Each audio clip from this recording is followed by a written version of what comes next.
Hi ಎಲ್ರಿಗೂ ನಮಸ್ಕಾರ. ಇವತ್ತಿನ ವಿಡಿಯೋದಲ್ಲಿ ಒಬ್ಬ ಇಂಟ್ರಾಡೇ ಟ್ರೇಡರ್ನ ಸೆಟಪ್ಪು ಅಂದರೆ ಡಿಸ್ಪ್ಲೇ ಸೆಟಪ್ ಯಾವ ಥರ ಇರಬೇಕು ಅಂತ ನೀಟಾಗಿ ಎಕ್ಸ್ಪ್ಲೇನ್ ಮಾಡ್ತೀನಿ. ಸೊ ನಾನು ಬಂದು ಅಂದರೆ ಏಂಜಲ್ ಒನ್ನು ಅಂದರೆ ಚಾರ್ಟ್ನ ನೋಡೋಕ್ಕೆ ಏಂಜಲ್ ಒನ್ ಯೂಸ್ ಮಾಡ್ತೀನಿ. ಯಾಕಂದರೆ ಟ್ರೇಡಿಂಗ್ ವ್ಯೂವಲ್ಲಿ ಏನಂದರೆ ಪೇಯ್ಡ್ ಆಪ್ಷನ್ ಇದೆ. ಸೊ ಅಲ್ಲಿ ಇಂಡಿಕೇಟರ್ಗಳು ಮತ್ತು ಇವೆಲ್ಲ ಜಾಸ್ತಿ ಯೂಸ್ ಮಾಡೋಕ್ಕಾಗಲ್ಲ. ಸೊ ಇಲ್ಲಿ ಕ್ಲಿಕ್ ಕೊಟ್ಟರೆ ಡಿಸ್ಪ್ಲೇ ದೊಡ್ಡದಾಗುತ್ತೆ.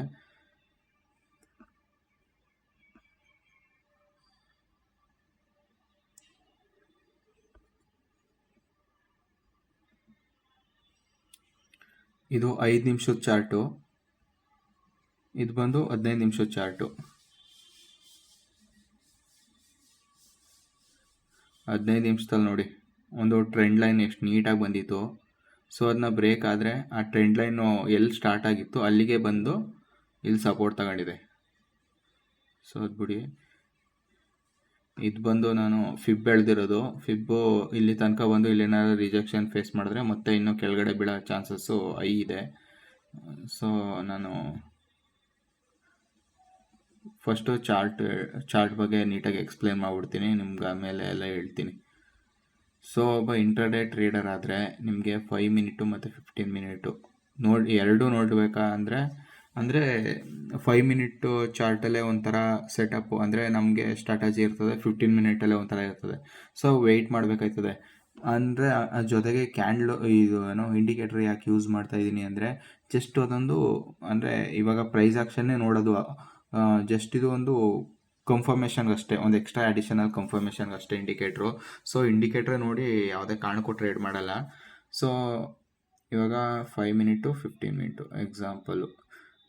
ಇಲ್ಲಿ ಫಸ್ಟು ಚಾರ್ಟ್ಸ್ ಅಂದರೆ ಬೇರೆ ನೀವು ಯೂಟ್ಯೂಬಲ್ಲಿ ನೋಡಿರ್ಬೋದು, ದೊಡ್ಡದಾಗಿ ಎಷ್ಟೆಷ್ಟೋ ಅಂದರೆ ದೊಡ್ಡ ಡಿಸ್ಪ್ಲೇ ಹಾಕೊಂಡು ಒಂದು 10-20 ಚಾರ್ಟ್ ಹಾಕೊಂಡು ಏನೇನೋ ನೋಡ್ತಾ ಇರ್ತಾರೆ. ಅದು ನೋಡಿದ್ರೆ ಒಳ್ಳೆ ಟ್ರೇಡರು ಹಂಗೆ ಹಿಂಗೆ ಅಂತ ಅನ್ಕೋತೀವಿ. ಅವರು ಏನಂದರೆ ಇವಾಗ ನಾವು ಬರೀ ಇವಾಗ ಎಕ್ಸಾಂಪಲ್ ನಾವು ನಿಫ್ಟಿ ಓಪನ್ ಮಾಡಿದ್ದೀನಿ.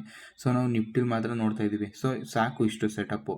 ಸೊ ಬೇರೆ ಅಂದರೆ ಇವಾಗ ಅವರು ಬೇರೆ ಸ್ಟಾಕ್ಸ್ನು ನೋಡ್ತಾ ಇರ್ತಾರೆ. ಹಂಗಾಗಿ ಅವರು ಒಂದೊಂದು ಡಿಸ್ಪ್ಲೇಲಿ ಒಂದೊಂದು ಥರ ಹಾಕೊಂಡಿರ್ತಾರೆ. ಅದು ಬಿಟ್ಟರೆ ಏನೂ ಇಲ್ಲ ಅಂದರೂ ಅವರು ಎಲ್ಲದರಲ್ಲೂ ಟ್ರೇಡ್ ಮಾಡೋಕ್ಕೆ ಆಪರ್ಚುನಿಟಿಗಳನ್ನ ಹುಡುಕ್ತಾ ಇರ್ತಾರೆ. ಹಂಗಾಗಿ ಅಷ್ಟೊಂದು ಬೇಕು.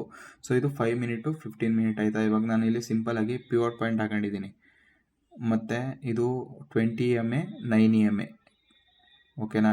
Next RSI. ಸೊ ಇವು 4 ಇಂಡಿಕೇಟ್ರ್ ಹಾಕೊಂಡಿದ್ದೀನಿ. ನೀವು ಇದಕ್ಕೆ ಏನು ಟ್ರೇಡಿಂಗ್ ವ್ಯೂವಲ್ಲಿ ಹೋದರೆ 2 ಇಂಡಿಕೇಟ್ರ್ ಹಾಕೋಬೋದು ಮತ್ತು ಒಂದೇ ಒಂದು ಚಾರ್ಟ್ ಇರುತ್ತೆ. ಸೊ ಒಂದು ಸ್ವಲ್ಪ ಕಷ್ಟ ಆಗುತ್ತೆ. ಸೊ ನಾನು ಫಸ್ಟು ಟ್ರೇಡಿಂಗ್ ವ್ಯೂನೇ ಯೂಸ್ ಮಾಡ್ತಿದ್ದೆ. ಸೊ ಒಳ್ಳೊಳ್ಳೆ ಆಪರ್ಚುನಿಟಿ ಮತ್ತು ಬೆಸ್ಟ್ ಟ್ರೇಡ್ ಹುಡುಕಬೇಕು ಅಂದರೆ ಈ ಥರ ಸೆಟಪ್ ಇರಲೇಬೇಕು. ನೆಕ್ಸ್ಟು ನಿಮ್ಗೇನಾದರೂ ಇವಾಗ ಇಲ್ಲಿ ರಿಜೆಕ್ಷನ್ ಫೇಸ್ ಆಯ್ತೈತೆ, ಸೊ ನೆಕ್ಸ್ಟ್ ಇನ್ನು ಕೆಳಗೆ ಬರ್ಬೋದು ಅಂತ ಏನಾರ ಚಾರ್ಟು ನಿಮಗೆ ಏನೋ ಸಿಗ್ನಲ್ ಕೊಟ್ಟರೆ ಮನಸ್ಸು ಹೇಳೋದಲ್ಲ, ಚಾರ್ಟ್ ಹೇಳಬೇಕು. ಚಾರ್ಟ್ ಏನು ಹೇಳ್ತದೆ ಹಂಗೆ ಕೇಳಬೇಕು. ಆವಾಗ ಇಲ್ಲಿ ನಾವು ಹೋಗಿ ಇಲ್ಲಿ ಆಪ್ಷನ್ ಚೈನ್ ಇದೆಯಲ್ಲ, ಈ ಆಪ್ಷನ್ ಮೇಲೆ ಕ್ಲಿಕ್ ಮಾಡಬೇಕು. ಇಲ್ಲಿ ಮೊದಲು 15 ಮಿನಿಟ್ ಮೇಲೆ ಸೆಲೆಕ್ಟ್ ಮಾಡ್ಕೊಂಡು 5 ಮಿನಿಟಲ್ಲಿ ಎಂಟ್ರಿ ಪಡಿಬೇಕು ನಾವು. ಸೊ ಹಂಗಾಗಿ ಇದು ನೋಡ್ಬಿಟ್ಟು ಇವಾಗ ನಾವು ಅಂದರೆ ಇವಾಗ ಸೆಲ್ ಕಡೆ ಪ್ಲ್ಯಾನ್ ಮಾಡ್ತಾಯಿದ್ದೀವಿ ಅಲ್ವಾ. ಸೊ ನೀವು ಯಾವ ಸ್ಟ್ರೈಕ್ ಪ್ರೈಸಲ್ಲಿ ನೀವು ಟ್ರೇಡ್ನ ಮಾಡಬೇಕು ಅಂದ್ಕೊಂಡಿದ್ದೀರಾ ಅದಕ್ಕೆ ಕ್ಲಿಕ್ ಕೊಡಬೇಕು. ಇಲ್ಲಿ ನಾನೇನು ಇದು ಏನೋ ಬೈ ಸೆಲ್ ಮಾಡ್ತಾಯಿಲ್ಲ, ಜಸ್ಟ್ ನಿಮಗೆ ಇನ್ಫಾರ್ಮೇಷನ್ ಕೊಡೋಕ್ಕೋಸ್ಕರ ಹೇಳ್ತಾ ಇರೋದಷ್ಟೇ. ಸೊ ಇಲ್ಲೇನು ಇಂಡಿಕೇಟ್ರ್ ನೋಡಬೇಕಾ ಇದಕ್ಕೆ ಅಂದರೆ ಇದಕ್ಕೇನು ನೋಡೋ ಅವಶ್ಯಕತೆ ಇಲ್ಲ. ಬಟ್ ಆದ್ರೂ ಇವಾಗ ಇದು ಇವಾಗ 9 EMA ಮೇಲಿದ್ರೆ ಅಂದರೆ ಈ ಸ್ಟ್ರೈಕು 9 EMA ಮೇಲೆ ಮೂವ್ ಆಗ್ತಾಯಿದ್ರೆ ಸೊ ಅದೊಂಥರ ಸ್ಟಾಪ್ ಲಾಸ್ ಆಗಿ ಯೂಸ್ ಮಾಡ್ಕೋಬೋದು. ಅದ್ರ ಬಗ್ಗೆ ಎಲ್ಲ ನೀಟಾಗಿ ಎಕ್ಸ್ಪ್ಲೇನ್ ಮಾಡ್ತೀನಿ. ಅಂದರೆ ಮಿನಿಮಮ್ 50 ಜನ ಇದ್ದರೆ ಲೈವ್ ಬಂದು ನೀಟಾಗಿ ಎಕ್ಸ್ಪ್ಲೇನ್ ಮಾಡ್ಬೋದು. ಸೊ ನಾನು ಟ್ರೈ ಮಾಡಿದೆ ಲೈವ್ ಬರೋಕ್ಕೆ, ಬಟ್ ನಂದು ಇದು 2ನೇ ವಿಡಿಯೋ, 7 ಜನ ಸಬ್ಸ್ಕ್ರೈಬರ್ ಇರೋದು. ಸೊ ಸಬ್ಸ್ಕ್ರೈಬ್ ಆಗಿ ಲೈವ್ ಬಂದು ಹೇಳ್ಬೋದು, ನೀಟಾಗಿ ಹೇಳ್ಬೋದು ಓಕೆನಾ. ಈ ಥರಲ್ಲಿ ಇವಾಗ ನಿಮ್ಗೆ ಏನಾದರೂ ಎಕ್ಸಾಂಪಲು ಕೆಳಗಡೆ ಬೈ ಮಾಡಬೇಕು ಅನ್ಸರೆ ನಿಮಗೆ ಸ್ಟಾಪ್ ಲಾಸ್ ಎಷ್ಟಕ್ಕೆ ಸಿಗುತ್ತೆ, ಟಾರ್ಗೆಟ್ ಎಷ್ಟಾಗುತ್ತೆ, ಸೊ ಇಷ್ಟು ಏನು ಸ್ಟಾಪ್ ಲಾಸ್ ಕೊಟ್ಟರು ಓಕೆನಾ ಅಂತ ಪರ್ಟಿಕ್ಯುಲರಾಗಿ ಹಾಕಬೇಕು. ಸೊ ಈ ಥರ ಒಬ್ಬ ಟ್ರೇಡರ್ ಆದರೆ ಈ ಥರ ಸೆಟಪ್ ಮಾಡ್ಕೋಬೇಕು. ಇಲ್ಲ ಒಂದೇ 5 ಮಿನಿಟಲ್ಲಿ ಮಾತ್ರ ನೋಡ್ತೀನಿ ಅಂದರೆ ಹಿಂಗೆ ಕ್ಲಿಕ್ ಕೊಟ್ಟರೆ 5 ಮಿನಿಟಲ್ಲಿ ಮಾತ್ರ ಬರುತ್ತೆ. ನೆಕ್ಸ್ಟು ಇಲ್ಲಿ ಸ್ಕ್ರೀನು ಡಿಸ್ಪ್ಲೇ ಲೇಔಟಲ್ಲಿ ಮಲ್ಟಿಪಲ್ ಕೊಟ್ಟರೆ 2 ಬರುತ್ತೆ. ಸೊ ಈ ಥರ ನೀವು ಮಾಡ್ಕೋಬೋದು.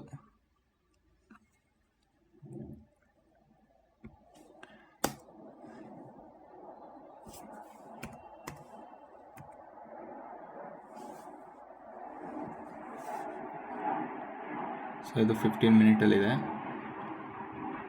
ಸೊ ನಾನು ನೀಟಾಗಿ ಎಕ್ಸ್ಪ್ಲೇನ್ ಮಾಡ್ತೀನಿ. ಸೊ ಇವಾಗ ಬರೀ ನಾನು ಸೆಟಪ್ ಹೆಂಗಿರಬೇಕು, ಲೇಔಟು ಅಂತ ಮಾತ್ರ ಎಕ್ಸ್ಪ್ಲೇನ್ ಮಾಡಿದೆ. ನೀಟಾಗಿ ಅದು ಇದು ಕನ್ಫ್ಯೂಸ್ ಮಾಡ್ಕೊಳ್ದಂಗೆ ಎಲ್ಲನೂ ನೋಡ್ದಂಗೆ ಬರೀ ಇದು ಮಾತ್ರ ನೋಡಿ, ಒಂದು 5 ನಿಮಿಷ 15 ನಿಮಿಷ. ಸೊ ಇದರಲ್ಲಿ ನಾನು ನಿಮಗೆ ಸ್ಟ್ರಾಟಜಿಗಳು ಹೇಳ್ಕೊಡ್ತೀನಿ, ಮತ್ತು ನಿಮ್ಮ ಕ್ಯಾಂಡಲ್ ಸ್ಟಿಕ್ಕು ಇವೆಲ್ಲ ಗೊತ್ತಿರಬೇಕಾಗುತ್ತೆ. ಅವೆಲ್ಲ ನೀಟಾಗಿ ಒಂದೊಂದಾಗಿ ಹೇಳ್ಕೊಡ್ತೀನಿ. ಸಬ್ಸ್ಕ್ರೈಬ್ ಮಾಡಿ. So thank you.